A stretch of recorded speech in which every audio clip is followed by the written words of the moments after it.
Ivan Balikin all'attacco dall'inizio e arriva anche questa vittoria a Sona, te l'aspettavi? Che arrivasse fino in fondo sì, perché sapevo che per la Zalfa andava bene, Leonardi e Simeone erano insomma due uomini veloci che potevano giocarsela nel finale, quindi non me l'aspettavo che il gruppo ci raggiungesse proprio gli ultimi 600 metri, però l'abbiamo rischiata, sapevo di stare bene, era un'incognita per l'arrivo, però ci è andata bene, Leonardi è un partito un po' lungo, Simeone è rimasto attardato e quindi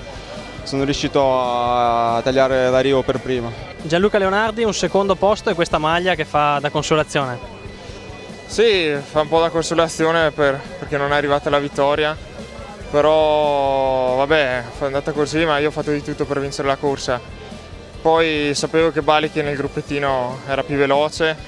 ho provato i giri prima a tagliargli un po' le gambe qui sullo strappo dell'arrivo, ma non c'è stato niente da fare, si vede che era anche in gran forma.